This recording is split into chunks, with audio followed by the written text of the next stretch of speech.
Okay mga kamads, mga kaibigan. Kung mataas yung IQ ng nanonood, hindi pa tapos si Bugoy na Koy about this 6 minutes lang hahawakan yung anak niya. Ngayon kasi, ganito kasi Bugoy, bago kita panoorin, sana maintindihan mo yung sinasabi ko. Kasi anyone who will watch that thinks na wala kang pakialam sa anak mo. Mas may pakialam ka na palaguin yung empire mo when in fact, yung part ng empire mo is yung family mo. Kasi sila yung magtutuloy ng legacy mo eh. Yun yung sinasabi ng tao sa'yo. Bugoy na Koy. Hindi yun quite literally na 6 minutes mo lang hawakan. Yung idea lang na medyo wala kang pakialam sa anak mo is off-putting sa karamihan ng tao. So for today's video mga kamads, mga kaibigan, I found a study, a long-term study of teka, kuha tayo ng ballpen. Okay, atong study na po ito is a father and son interaction to. And yung involved dito is 9 years old to 11. Ang demographics dito is 9 to 11 years old yung bata. Tapos yung involvement ng tatay sa kanilang mga anak. Ano ba yung epekto nito long term, okay? Pero yung TLDR nun, marami talagang benefits yung pagkakaroon ng father sa buhay mo na more than 10 minutes. Isang activity lang sa isang more than 10 minutes and 3 activities yung ganong a minimum of 10 minutes 3 activities for a week ang ginagawa ng tatay. Syempre the father has to work, but then again the good father will always find time sa anak nila. Basically yan yung gist ng study na yan, pero gusto ko lang munang iumpisa ito kasi gusto ko muna kaalaman bago basura ni Koy. Di ba? Pampatas kasi may sasabihin na naman siya eh. Okay, pakinggan na natin si Koy.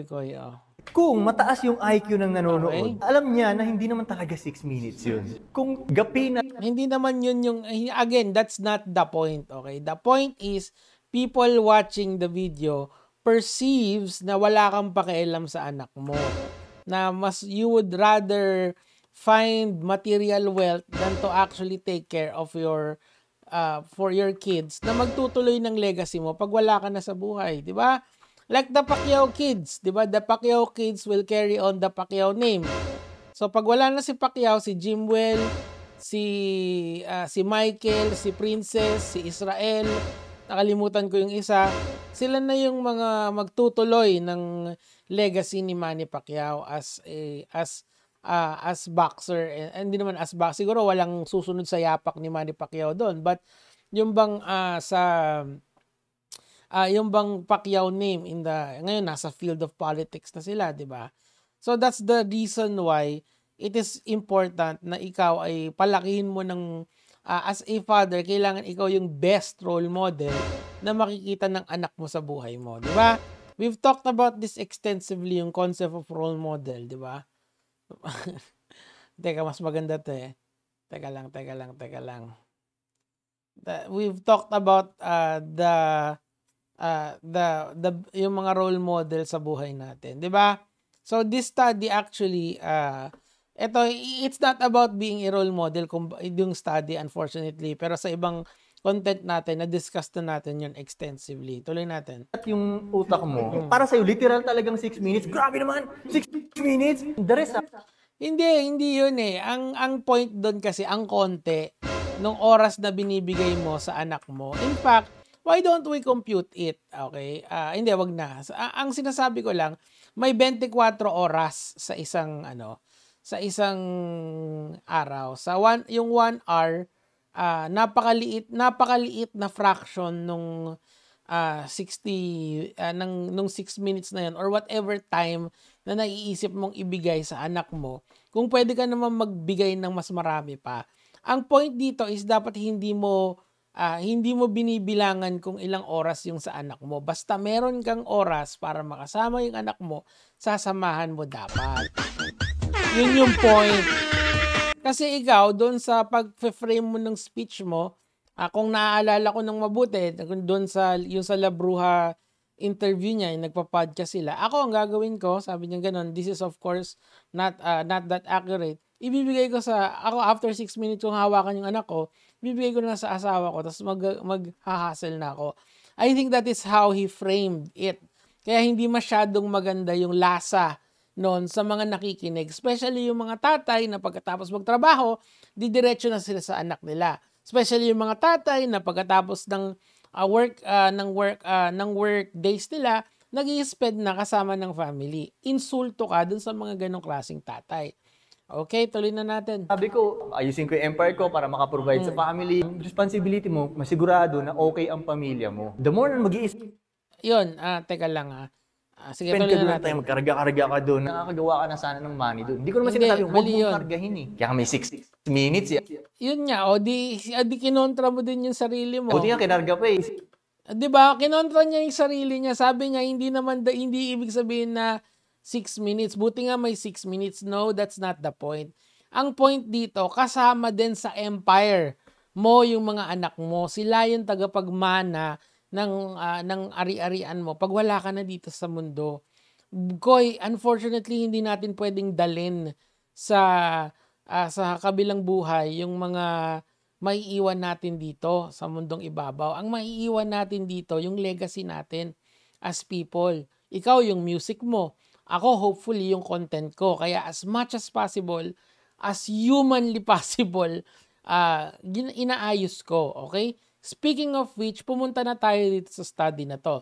Okay? Medyo mahaba tong study na to. Now, as I mentioned, itong study na to, mga kamatis, mga kaibigan, it involves 9 to 11 years old na bata from the United States. Tapos yung I believe in-interview sila dito pagkatapos ay tinanong sila kung ano yung kung ano yung naging interaction nila with their fathers. It turns out na yung mga lumaki kasama ng tatay nila, surprising, hindi naman actually surprising. Yung mga mas nag-spend ng mas maraming time with their fathers is number 1, nakaiwas sa pinagbabawal na gamot, nakaiwas sa, pati sa paninigarilyo. They are overall good people kapag kasama nila yung tatay nila. Now, of course, this is the findings nito, and of course, medyo may connecto doon sa brain activity ng mga participants. But ako kasi nakikita ko to as very basic yung sinasabi ko sa inyo. Because they had a good role model growing up, which is their father. Diba? This is why, hindi lang kayo kayong mga lalaki kayo, hindi lang mod takels ang ambag nyo sa asawa nyo or sa girlfriend nyo. Hopefully, wag girlfriend or sa long-term partner ninyo, hindi lang ganon. You are so much more than just penis as a sperm donor para sa mga asawa nyo. Kasi when you are an active role model sa anak nyo, it turns out yung anak nyo ay magiging maayos na tao. Mataas yung chance. This is why, wag lang, kung pwede nyong dagdagan ng 6 minutes yung pagkarga nyo sa anak nyo, dagdagan nyo. Kasi yung pera nyo, hindi nyo dadalhin yan pag na-GG na kayo. Of course, magtrabaho pa rin kayo, matik yun. But then again, you are responsible for, if you are responsible enough to have coitus without the interruptus, then you must be also responsible in raising this child. Okay? 'Di ba? Yan ang maganda doon, yan ang tamang tira doon. May science tayo, may konting rap tayo, at syempre may aral tayong mapupula, at syempre may trash talk tayong ibibigay dito sa tao na to. Papayag ba akong wala?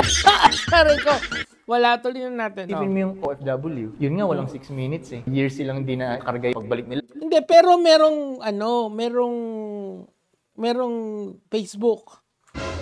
May oras para tumawag. Meron niya sumusulat pa eh. Meron niya Pero pagdating nila dito, they spend a lot of time with their children. Gets mo ba? As long as you can be emotionally available para sa anak mo, be emotionally available. O, di ba? Malaki na yung anak nila. Masama ba sila? Hindi naman ah. Ginawa lang nila yung dapat nilang gawin. Yun lang yung choice ng panahon na yun eh. Oo nga, pero may choice din na tumawag. Like for example, ito bibigay ko kayong example Yung katulong namin, parati siyang naka-video call sa mga anak niya, okay? Minsan na ano ako kapag, ay ba't kaya tawag 'to ng tawag? Ay, pero na-realize ko na yung si ate is just being a good mother to his children. And that's about it eh. Yeah, may yung distance now because of technology is not an issue if you want to talk to someone. Okay, just allot a little bit of time, pwede na yon. Pero kung pwede mong higitan yung oras na yon, go, gawin mo. Kung pwedeng ano, kasi dito kasi yung pagkaka-frame mo doon sa argument mo na yon, meron kang choice na kargahin na mas matagal yung anak mo. Pero you chose na 6 minutes lang kargahin yung anak mo. And that left a sour taste dun sa mga tao na mahal yung anak nila, Koy.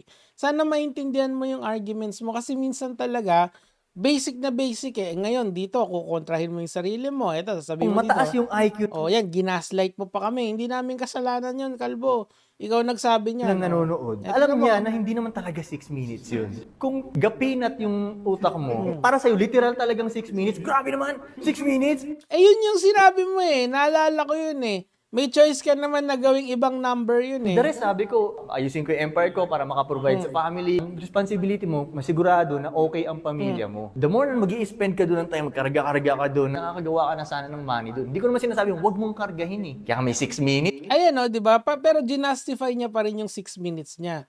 Kinontra niya na hindi lang 6 minutes yung sinabi niya, pero ginastify niya pa rin. Ang kulit, pare.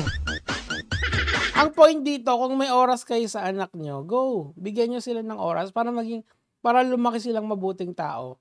I think yun yung sinasabi nitong study na to. And yun din naman yung dapat kasi you are the first line of role models para sa anak nyo.